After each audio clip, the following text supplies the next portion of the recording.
Hello, my name is Laci Sheldon, and I am a librarian here at McIntosh Memorial Library in Viroqua. And today, for Creating Community Beyond Biases Library Resources, we have Mr. Tony Yang joining us to tell us more about Hmong Cultural Center in LaCrosse, Wisconsin. So Tony, thank you so much for being here today. It's already been so fun chatting with you before we started here today. And yeah, it's really nice to meet you. Thank you, Laci. Thank you for having me. And I'm very excited to be here and to share with you a little bit about the Hmong Cultural Center in LaCrosse, and perhaps maybe a little bit about me too. Yeah. So Great. before we get right into the Cultural Center, I wanted to share a little bit of a personal background about me and who I am and where my family came from. So, I was born in northern Laos, in the early 1970s, and because of the Vietnam War, my family had to move to Thailand refugee camps because my father served with the United States CIA during the Vietnam War and the U.S. Secret War in Laos. And so, once we got to Thailand refugee camp, I spent 8 years living in the refugee camp. And so, my experience in the refugee camp also taught me a lot about life and about, like surviving and, things like that.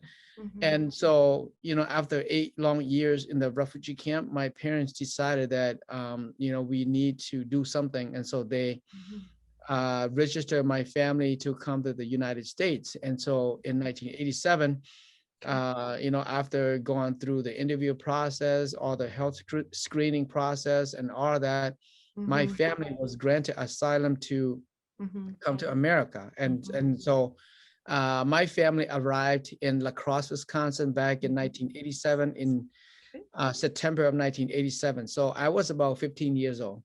Okay. And so I was a little bit older. And so I did not get to go to elementary school or middle school, but my uncle registered me at Logan High School as a freshman, and I did not speak a word of English. And so for me, I was excited that my family were finally able to get out of the refugee camp, come to America. But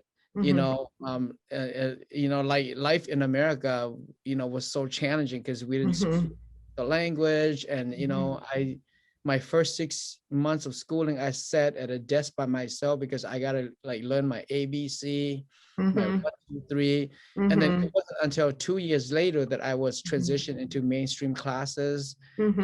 I was able to play sports and join clubs and do other things, and felt comfortable with schoolings and living in America. So it wasn't easy. Yeah. But after high school, I went to UWL, and then I graduated from there in 1996. And then I was hired by the LaCrosse School District as their Family and Cultural Connections Coordinator. And so I've been since 1996. So this is 25th years with the LaCrosse School District. And so that's a little bit about my background. Okay, great. Thank you so much, Tony. I could have so many questions right now, but I think I'll just let you go ahead. Yep. So I wanted to take some time here to share with you and your folks a little bit about the Hmong Cultural Center here in LaCrosse. LaCrosse, has been home to many Hmong families since the late 1970s. And so the one piece of history that I want to share with you tonight is that the first ever Hmong family that set foot in Western Wisconsin actually arrived in Viroqua in 1979. Is that right? And it was the Lee family. So that's a piece of history that I think that need to be preserved. And then later on, like in 1980 to 1982, a large portions of Hmong families started to arrive in the city of LaCrosse. And at that time, like when the Hmong people were starting, to arrive in LaCrosse, the cities, the hospital, the schools, and the community did not know what to do because many Hmong people did not speak the language. And so the transition to life in America was was very challenging, not only for the Hmong people, but for other people who were so excited to help the Hmong people, but they did not know what to do. So in 1982, because of many concerns and the transition to life in America was so difficult, a group of Hmong leaders got together and they start talking about what are we going to do? And so a leader by the name of Pa Cher Yang was the first Hmong leader that said, we need to seek help from the cities. And so they start a conversation and say, you can actually start a nonprofit organization, 501c3.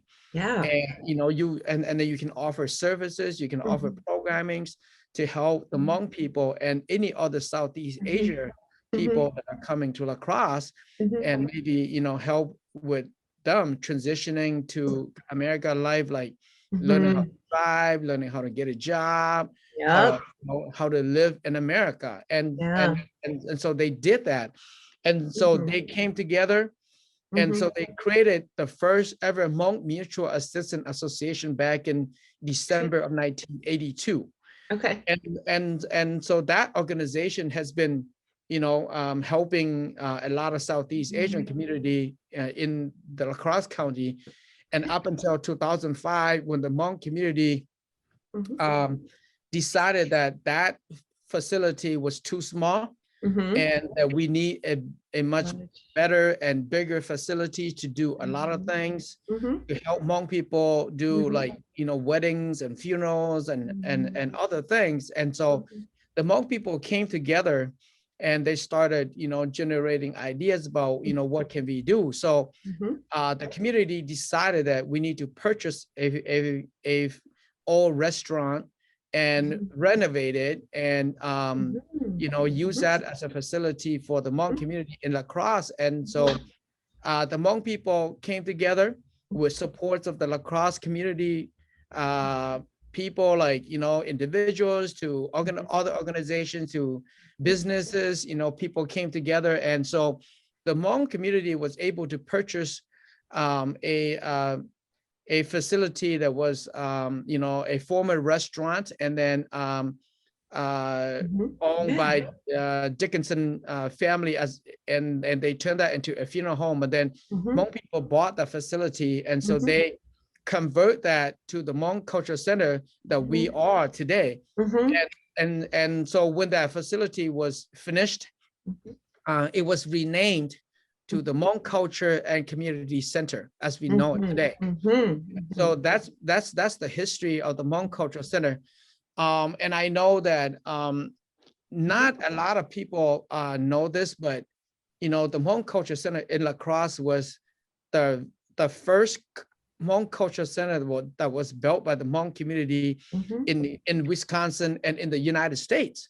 There were, so that's a piece of history that I think the LaCrosse community should be proud of, not just the Hmong community, but the LaCrosse community. And so today, I would say that the Hmong Cultural Center is governed by 9 board of directors, 13 elders of councils, and also 12 clan representatives. And so the centers right now has about 890 active members. So we do have memberships as part of the Culture Center. And so the memberships are divided into 2 categories. And so you have the general agencies membership, and you also have the memorial membership. So the general membership is for people that wanted to use the agency for meetings, for any other things. And then the memorial memberships are for people that wanted to use the center for funerals when they have a need for funeral services. And so those are the only 2 membership categories that we have right now.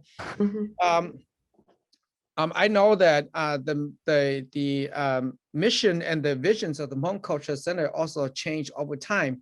At the beginning, back in 1982, the mission and the vision of the Hmong Center was just to to help with the resettlement of Hmong refugees. Mm-hmm. But, you know, I mean, Yeah. 40 years later, Mm-hmm. many of our people in the communities are now citizens Mm-hmm. of the United States. And so, you know, we have to shift the mission and the vision. So Mm-hmm. even though the mission and the vision change over times, I still believe that, you know, the vision and the mission that we have today is still, you know, remain strong. Mm-hmm. Um, and we understand that it is important, it is very important that all of us need to appreciate one another, and that we need to be working together to create a healthier and a strong community. And I think that that's one of the, you know, mission that we have. And we also believe too that you know, the Hmong culture and community agencies cannot just be a center for the Hmong people. We want to be a vibrant community center. We Mm-hmm. want all people in the city of LaCrosse and the surrounding area to know that the Hmong Community Center is a center for all people, and it's a center for diversity and for culture. And so that's what that's what we want to keep, you know, so that people will start to understand the mission, the vision of the Hmong Cultural Center, and start to utilize the Hmong Cultural Center to whatever that they need to utilize, you know, the center for. And so we are, you know, working hard, you know, each and every year to try to get the message out and to let people know that the Hmong culture is for everyone. And so I am very, very happy to say that, you know, even with, you know, COVID-19, that our board has been working very, very hard to maintain the facility, to keep them up, and to increase on memberships. So our memberships are not just open to the Hmong community. So we open to anyone Okay. that Yeah. wanted to become members of the Hmong Community Center. Yeah, So that's that is great. something that I don't think a lot of people know. And so I just wanted to, you know, Yeah. make it clear and let people know that that our door is open. And, you know, if people have more questions, they can always call the cultural center, or they can always contact me. Tony, that's really great. Thank you for, you know, giving that voice and that open invite. You know, one of the great reasons to really connect and talk with you today is that as a woman living here in Viroqua, when I drive to LaCrosse, the center is on a like one of the main routes, right, on a very busy road. Yeah. And so I've always been able to see the building there and notice, wow, it's really big. Sometimes there are tons of cars outside of it. And I've just always been curious. I have been in before, which was great. But yeah, and a reason to talk today is to catch up with knowing what's happening, you know, as we're moving through these different periods of COVID-19 and different mandates that have applied for that. And to really just check in and say, hi, I've been curious and I'm so happy to meet you today. So like full of just positivity to hear everything that you've mentioned so far. And I really look forward to hearing more about the center and about yourself and the community in LaCrosse and surrounding area. Yeah. So thanks, Tony. Yeah. So I also think too that I think the center was finished in 2007, but you know, even today there are still certain segment in our community that still don't know much about, you know, the Hmong Cultural Center. And I think that you know, as the president of the center and you know, with my board of directors, I think that we need to continue to work harder and, you know, to try to, you know, get the message out to the community. And I think that, you know, through times, I'm sure that, you know, people will come to learn more about the Hmong Cultural Center, and through connections like what we have tonight, you know, hopefully that will help as well. Yeah, definitely. That's great. Yeah. So I also wanted to spend some time talking about a little bit about some of the services program that we offer at the Hmong Yes, Cultural Center. please. Sounds So great. Yeah, so I sent out a flyer earlier, but I wanted to maybe expand on maybe talking about some of the Mhm, services and programs that I'm very happy that we're mhm, able to offer at the Hmong Cultural Center. So mhm, we have cultural classes at the Hmong Cultural Center mhm, for our young generation to learn about Hmong history, mhm, Hmong culture, mhm, and we also have like youth dance program. And I don't mhm, know if you know, but dancing, like traditional dancing, it's a huge part of Hmong culture. mhm, And so we do have three groups mhm. of youth dances at the Hmong Cultural Center. So we have the high school and beyond age group. Okay. And we also have the middle school age group, and then we Mhm. also have the elementary age group. So Nice. we have, instructors Mhm, that were paid through our agency to teach mhm, young girls and boys mhm, to do traditional dances. And mhm, so these girls and boys will learn the traditional dances, and they will go around the state mhm. and they will compete in Hmong New Year's, Yeah. through Yep. competitions. Mhm, And besides that, we also have like programs like the Hmong language program that we do offer in the summer. But because mhm, of COVID-19, we have to cancel mhm, it last year, and then we mhm. probably will end up canceling again this year. Yeah. But we will make sure that it happens again in 2022. So Mhm. we have two classes for the Hmong Mhm. culture. So one Okay. is the beginner Hmong language for Mhm, native or non-native speakers that wanted to mhm, learn mhm. the Hmong language. And Okay. we also have the advanced Hmong language course that Mhm, will continue to add on to the 101. Uh, mhm, so if people wanted to advance their speaking of Hmong or writing and reading the Hmong language, and then they can take the mhm. advanced class. Nice. Um, so those are some of the programs that we Yeah. have. Yeah. And we also have a shop that was behind the Hmong Culture Center. And so we also have like a Hmong blacksmith program. Is that right? Wow. Yeah, for the Okay. elderly to make Yeah. tools. Okay. And so there were still many Hmong elderlies in the Hmong Mhm, community that will come to the Hmong Culture Center to do mhm, their blacksmith and also making tools mhm. like knives or hoes to sell to the farmers market Yeah. vendor. Mhm, And mhm. so we still have that going on. Nice. And then the other program that we have is like the Hmong New Year celebration that we Mhm, do each and mhm, every year for the mhm. last 40 years. Yes. And because of COVID-19, again, we canceled it last year, and so we're not going to have it again Mhm, this year. But we're looking mhm. forward to offering that again in the fall Mhm. of 2022. So Yes. those are some of the programmings that we have, and I think that we have done a very good job of maintaining some of those programs Mhm. for people that have an interest in learning about Hmong culture and Hmong history. Mhm. Absolutely. Wow. I mean, and it sounds like you're really covering a large age range here as well. Yes. And yeah, it's so fascinating. Of Mhm. course, I have lots of questions, but maybe I'll just Sure. hold on to Yeah, them or. and I just wanted to maybe touch quickly on some of the services that we offer. Of And course, of I course. know that we still do a lot of interpreting.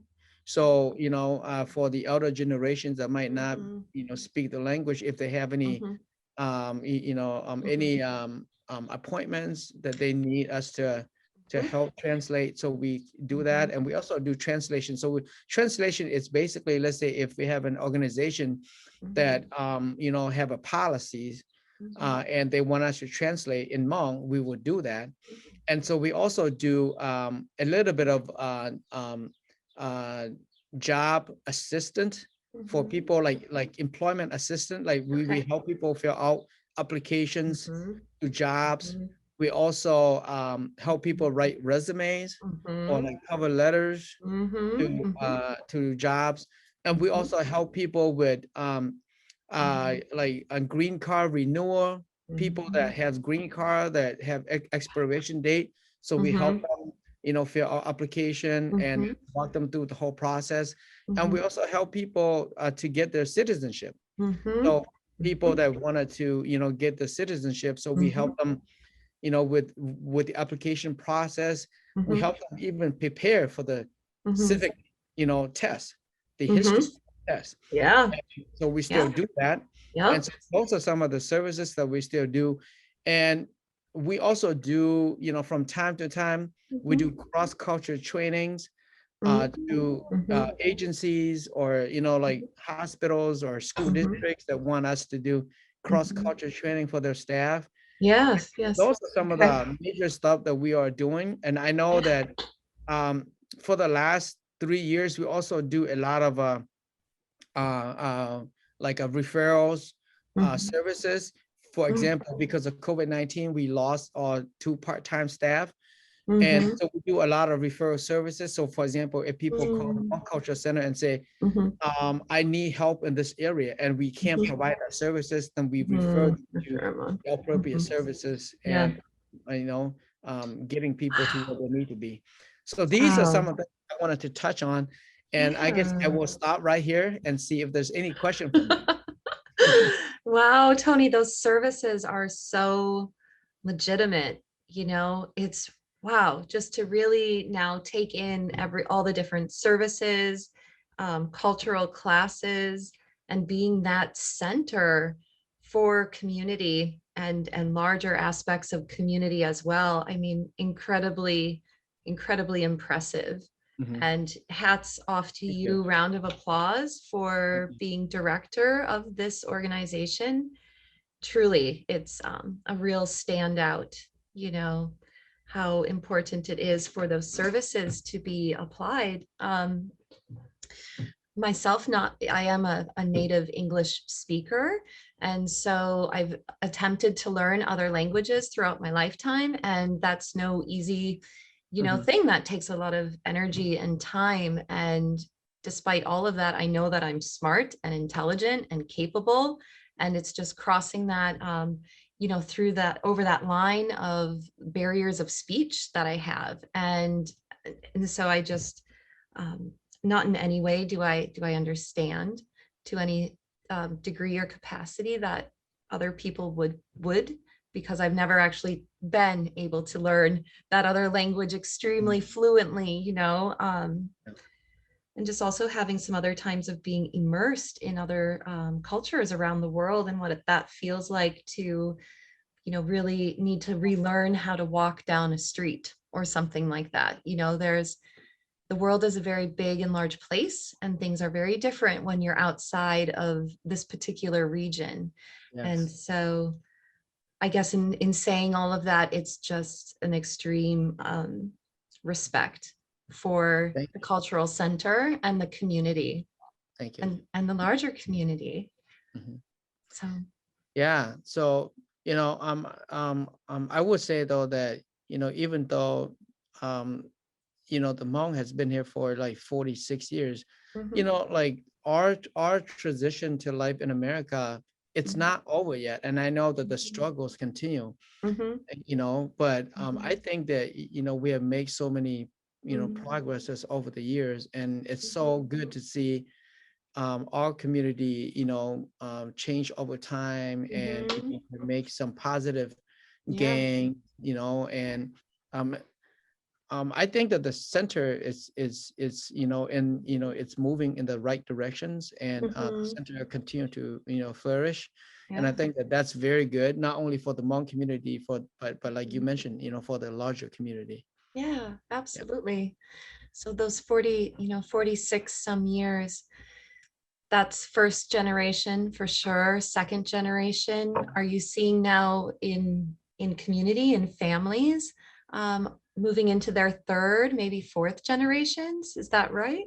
Yeah, so families are now moving to third generation, and I think that as we as we are here longer and longer into the future, with our second generation, because most of second generations are born here. Yeah, right. And so they're educated here. And so so I think that through times, because most of second generation are born here, so they're able to, to be educated here. So things will be much easier for them as far as, like adjusting to life in this country, even though they Right. might still have that cultural identity where they think, they wanted to make some connection with their root and their culture. But I think that that transition is going to be much more easier. And then, when you talked about third generation, right? So I think that just like any other group, the struggle is it's gonna be huge for the first generation, but Yes. as you Yeah. live here longer and longer, things will be much easier. Yeah, Yeah. absolutely. And I Yeah. think that, for the last 40 years, like the Hmong community has grown so much. And, we also make some great accomplishments that I think that I'm very proud of. And Yeah. so if you look at the Hmong history, right? So before 1975, there was only one Hmong person that earned a PhD, and that was Dr. Yang Dao, who earned a PhD. So we call him the academia doctor. And so he earned his PhD from Paris. And Okay. that was the only one. But today, there were more than like 3,000 Hmong people who received their PhD Yeah. in various professional field. And, we have Hmong lawyers, Hmong doctors, bankers, realtors, to entrepreneurs, to different, like teachers and, social workers and nurses and things like that, even teachers, in schools and professor at the university. So those are some of the great accomplishments that I think Hmong people, continue to flourish and to accomplish in this country. Yeah, so excellent. I just like can hear that enthusiastic pride in your voice when you talk about that. And I'm just, I don't know, just feeling it right, flowing right along with you there, Tony. Yeah, and Really great. so one of the things that like Hmong community always talked about, like when I grew up, like my parents were like always tell us is that get a good education, go to school, study hard. And I think that even though the first generation might struggle a little bit, but seeing that their kids, like the second generations, are able to go to college or get their PhD and have a good professional careers, I think that's gonna ease some of the elderlies a Yeah. little bit as far as their worriness Yes. about how are my kids gonna survive in this country, because they're Right. born here and they're U.S. Right. citizens, and so they will be able to do a much better job in terms of transition to America life, Yeah. and they're gonna have a better life than first generation because they have the education. Yeah, absolutely. And not that I, understand, but also thinking of that, the sacrifice, of like making that split between Lao or Thailand to come here too, and that very significant sacrifice made in their life, Yeah. and then to really encourage their children and grandchildren to really do what they can here. Yeah. And And I and think that one of the things that my parents like first thought of like when they decided that they would take us to come to America, and they're like, but we don't speak the language over there. I mean, how are we gonna make it over there? How are we gonna survive? Mhm. And so that was the biggest challenge for my parents, like, Right. are we making the right decisions? Mhm. What if we are not able to be Yeah. successful in America? Yeah. So I think, like you said, my parents sacrificed everything, and they took Yeah. a huge risk, Yeah. and they say, let's just do it, let's do it together, let's stick together. Yeah. And so I know that this is probably true for all families too, but when I graduate from high school, right? So I was the first person in my family to have some kind of a degree in this country. And so my parents cried. They cry not because they're sad, they cry because they're overjoyed, because Yeah. they're happy. And Right. so yeah, so when I Yeah. graduate, from the university, they Mhm. also cry because they were so happy. And, because I was the first one to, to be able to do all of that. And, Mhm. so Mhm. now, Mhm. my parents were able to see my kids Mhm. graduating from college and universities, and Mhm. having good jobs and things like that. It also Yeah. make my parents very happy, and they're saying we make the right choice, and Right. we did Mhm. not know at that time, but we Mhm. make the right choice, and we're so happy Mhm. for our children's and for our grandchildren. So Yeah. yeah, Right. for Like so much reward and joy has come from their bravery. mhm, Really. yeah. Yeah. Yeah. So are there Amazing. any questions from you? Anything else that Right. Well, I did not touch on? yeah, I appreciated hearing more about your family and about family ties and, what's what's happening in a person's life through, you mentioned like marriage ceremonies and funeral rites Yeah. and family ties. So Mhm. I'd like to hear a little bit more about that if you'd like to speak towards that. Sure. So, like if you read a lot of books that were written about, the Mhm. Hmong community, Mhm. family is very important. And so Hmong people are family-oriented people. So Mhm. what that means is that, they rely heavily on their family for support, Mhm. for crisis and for other Mhm. things. Okay. And so it's not uncommon to find Mhm. people like many generations living under one roof, Yeah. like Okay. grandparents to Mhm. uncles to aunts Mhm. to cousins. Mhm. So family, it's very important. And then when it comes to weddings, right, so Hmong people still treat weddings as the keys to a successful life. Mhm. So Mhm. Hmong people believe that Mhm. when you get married, you have to set the foundations for your life and how you want your life to be, and Mhm. how you're gonna raise your children, and Mhm. how are you gonna tackle the challenges Mhm. of the future. Mhm. And so in in the countries of Laos, Hmong people believe that if you get a head start in your life, whether Mhm. it's education, whether it's marriage or things like that, then Mhm. you'll be ahead of people, and Mhm. you'll be ahead of the game. So in Laos, people usually get married a little bit early, like Mhm. they're 16, 17, and 18. Mhm. But things change because we're now living in America. And Mhm. so I did not get married until I was 22. Okay. And so my wife did not get Mhm. married until she was 19. Mhm. And so my oldest Mhm. children's, like my oldest child is now 26 and she's Mhm. still single. And Mhm. my son, who is 24, he has a girlfriend, but he's still Mhm. single. So Mhm. things have changed, Mhm. are due to life in America. Yeah. Because we have things that we need to accomplish before Mhm. we start thinking about Mhm. marriage and family. Mhm. But Mhm. I do know that regardless of when you get married, Mhm. family is very important.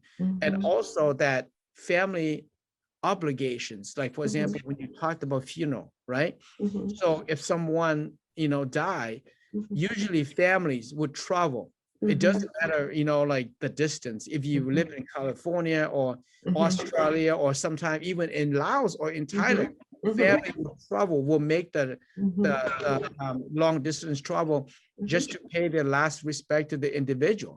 Yeah. Usually, if grandma or grandpa passed away, all the children's and all the grandchildren's and relative will be there. Mhm. So that's why Hmong funeral takes a little bit longer, like Mhm. usually 2 days, 3 days, Mhm. Yeah. um, because they need to, give opportunities for people to be there, giving Mhm. them time Yeah. to pay their last respect, and really to Mhm. help the family celebrate the good life that Mhm. individual, Mhm. had lived. Mhm. And it is so important to the Mhm. Hmong people that Mhm. you have the opportunity for everybody that want to be there to pay their Yeah. last respect for the individual. Yeah. That's beautiful. Very respectful. Yeah, absolutely. Great, thank you. I had a couple questions come to mind, a bit about more historical. It's my understanding that, okay, so we're talking about historical here, so pre-1970s. Sure. It's my understanding that there was a refugee camp in Thailand that most Hmong people were at one point before they were assigned to asylum or relocation in different parts of the United States. Sure. Is what I understand correct? Yeah. So yeah. So in the right after 1975, when the Vietnam War ended, the Mhm, United Nations and the United States mhm, actually worked with the Thai government at mhm. that time. So during the Vietnam War, Thailand was a neutral country, and Yeah. many American air bases were Mhm, located in Thailand. So mhm, they set up refugee camps for mhm, Hmong people, from mhm, some Laotian people, mhm. and so it was not just one camp, like, but it was Okay. like multiple camps. So it was Okay. probably 3 to 4 camps, but Okay. there is one camp that it's called Ban Vinai refugee camp, and that was the biggest refugee camp. Okay. That was the camp that I grew up in. Mhm, And so Ban Vinai refugee camp was like the biggest refugee camp in northern mhm. Thailand.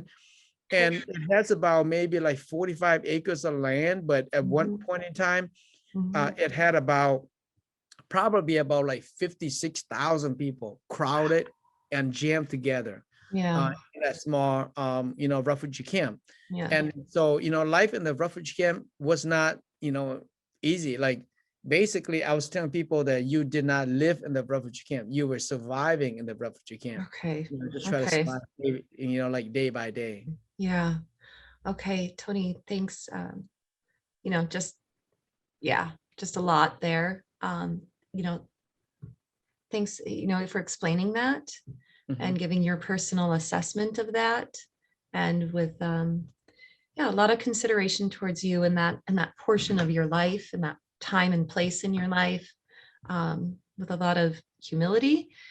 And I guess where I'm going with that too is to ask and wonder, if you have any idea. I don't want to assume that you would know the answer to this, but from the northern camp, um, if people from the same communities were relocated from the camp to one place, such as LaCrosse, if that makes sense, Mhm. were there people from different clans or towns or tribes or villages that were together, like several families in one group that were relocated, or was it by family basis? Mhm. Yeah, so the process for people in the refugee camp, it doesn't matter which camp you came from. So you have to be registered, and so it is on a family by By family basis. family Yep. basis. Okay. But if you are, in a family, the United Mhm. Nations High Commission for Refugee did Mhm. not want to separate family. So, for Mm, example, right. if you are registered as a family, Mhm. so you will fail as a family, you will Mhm. pass as a family. Mhm. But for most people, Mhm. family could mean 2 people, family could mean 10 people. Right. It's on a Mhm. family basis. Okay. It's not on clan or relatives or Okay. group. Okay. I see. I understand. And then LaCrosse was one area. And then it's my understanding that was it like Minnesota near Minneapolis? Is that true? And also in California, I'm sure there are other places Sure. as well throughout the United States. Yeah, so since 1976 to probably 2008, there were a numbers of waves of Hmong people. So there's like Mhm. waves of Hmong people that Okay. came to the United States. So the first wave of Hmong people actually came in 1976, Mm-hmm. and so most of them came to California because the Hmong general, the one Hmong leader, who actually worked with the United States, were were um, were um, um, were able to take his family and resettle in California. And so Mhm. that's where many Hmong people came Mhm. to because they wanted to follow him. Mhm. So, and then the second wave of Hmong people were probably like between 1980 and 1985. And so that's when Mhm. a lot of Hmong people were settled in, Minnesota, Okay. Wisconsin, Yeah. Michigan. Yep. And so today, Mhm. we have over 260,000 Hmong people scattered throughout the United States, Okay. with California being, Mhm. being the state that has the largest Hmong population, about Mhm. 92,000, Okay. in the state of California. Mhm. And then like Minnesota's particularly in the Twin Cities area. So we Mm. have about, like 89,000 Hmong people living Got in the it. Twin Cities and Mhm. surrounding areas. So Wisconsin is actually third. So Wisconsin, it's growing. Mhm. So Wisconsin is probably at like 50,000, like 51 plus thousand right now of Hmong people Okay. in the state of Okay. Wisconsin. Mhm. So so in the state of Wisconsin, like Milwaukee County probably has like, the most Hmong population. And then, Okay. you go to like Sheboygan to Oshkosh, like Mhm. Fox Valley, Okay. and Green Bay, Mhm. Warsaw to Madison to Eau Claire Mhm. and LaCrosse. So Mhm. LaCrosse usually rank about maybe six or fifth or Okay. sixth, Yeah. in the state with Mhm. Hmong largest Hmong population. Okay, I see. And I would imagine, but I don't want to assume, so maybe you could help answer this, is that there are different Hmong cultural centers in all of these different cities, and that they have ways of connecting with one another, maybe through, oh, you mentioned the dance. So I could imagine maybe some like pageantry or festivities that are shared amongst the community through their centers to extend into larger communities as well. Yeah, so there are agencies, nonprofit agencies throughout the state of Wisconsin, Mhm. in some of the larger cities with Hmong population. So most of their places are not like the Hmong Cultural Center. So they're not like a center that is owned by the Hmong people, but there are agencies that they Okay. might rent a facility, Okay. as an agency to provide services or programming for the Hmong community. Got So it. we have about 12 nonprofit Hmong agencies throughout the state of Mhm. Wisconsin. Okay. And so through those agencies, that's how we communicate. That's how we, Mhm. connect to, Mhm. each other. Mhm. And so, yeah, so usually the 12 agencies, each agencies will have a New Year celebration within the community. Yeah. Okay. So, Fun. whenever Milwaukee has the Hmong New Year community, people from LaCrosse will go and join them. Mhm. And so we have our New Year community, people from Mhm. all over the states, Mhm. like even out of states like Michigan to North Carolina to Oh, the nice. Twin cities that also Nice. come to LaCrosse to Yeah. join us and to help us celebrate Hmong New Year in LaCrosse as well. So Yeah. that's how we make the connection. Okay, great. This New Year's, that has me really curious. You mentioned it's will be celebrated in fall of 2022, Yes. right? Yeah. Yep. And so I can always, send you information regarding that too. That'd be great. I was also thinking maybe if you could mention um, with the dance, is there a way for me to watch a recording of local dancers? Because I'd be so interested in hearing the music and seeing people Mm, dance. sure. Yeah. So we have all videos of some of our youth dance program Mhm. that I can certainly have one of my staff share it to you, and Thank and you. and you can certainly show that as well. Oh, thank you so much.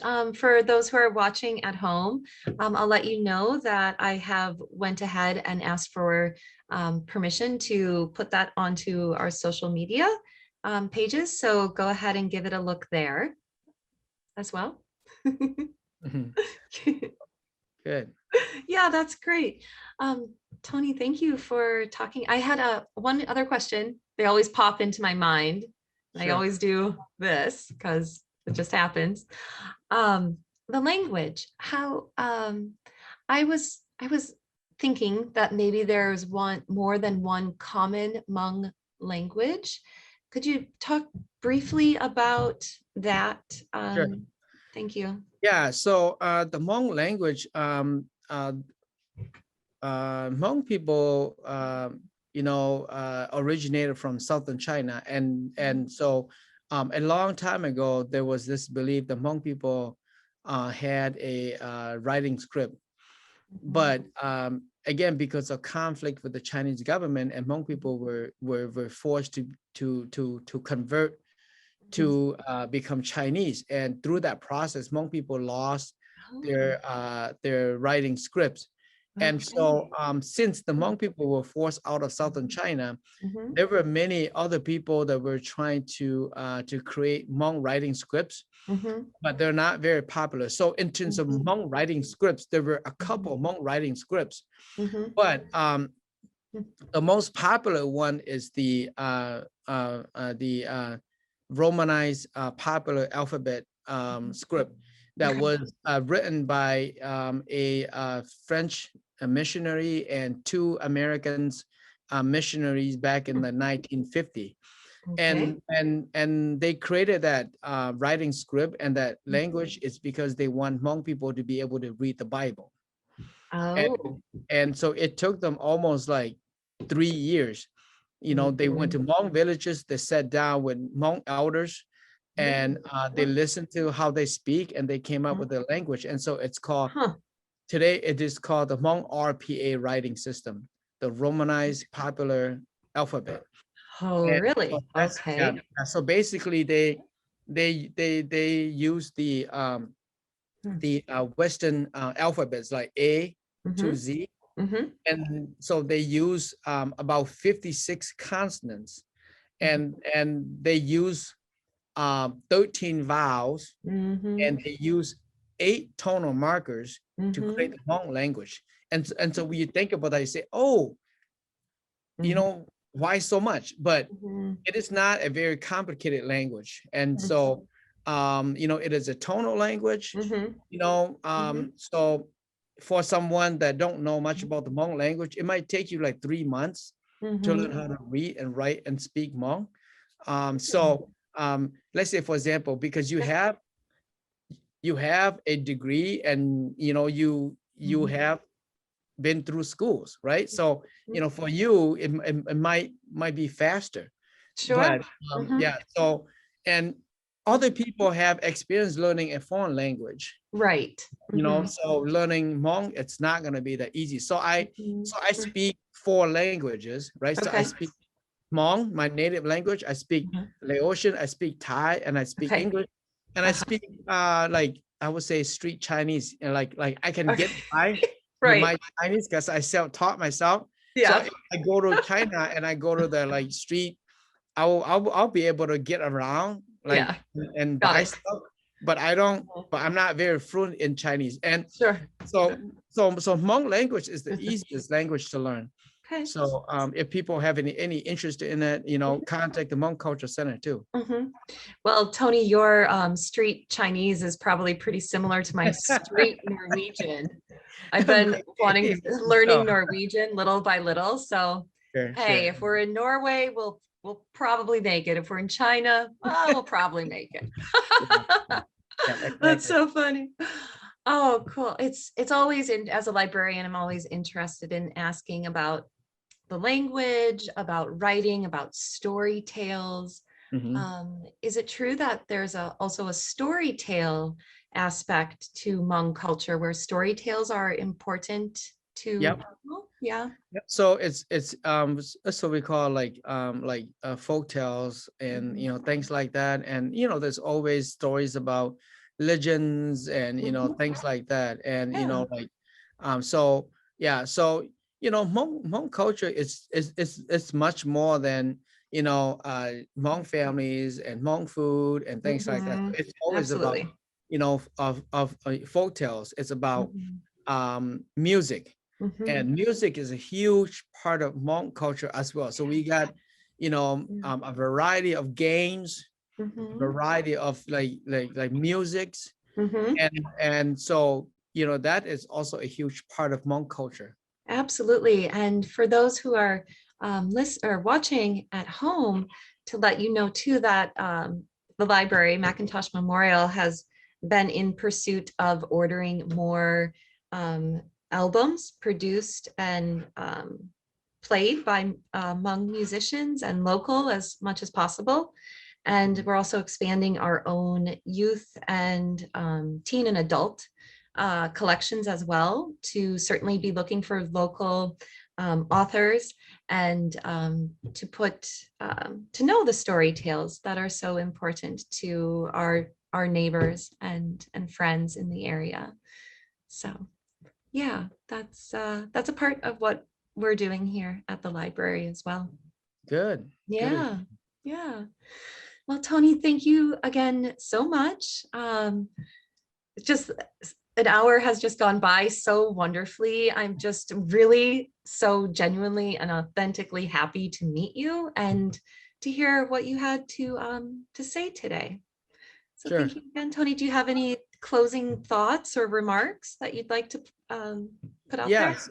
Yeah. So I just wanted to say thank you, Laci, for having me tonight. And I would encourage uh, people to stop by and visit the Hmong Cultural Center here in LaCrosse. Mhm. And if for those that are watching, tonight, or those that are going to be watching later, if there's any questions, make sure you email to me, you call me, Mhm. and we would like to continue to keep in touch and work with you and learn about each other. And I'm looking forward to maybe if we do more events in the future, I will be sure to send you informations or Great. flyers so that the local community Mhm. will maybe have a chance to stop by and participate in some of our events like New Year's and things like that. So Mhm. thank you so much. Thank you so much, Tony, again for that open invitation. It really goes so far. And thank you again so very much. Yeah, thank you. See ya. Bye. Good night.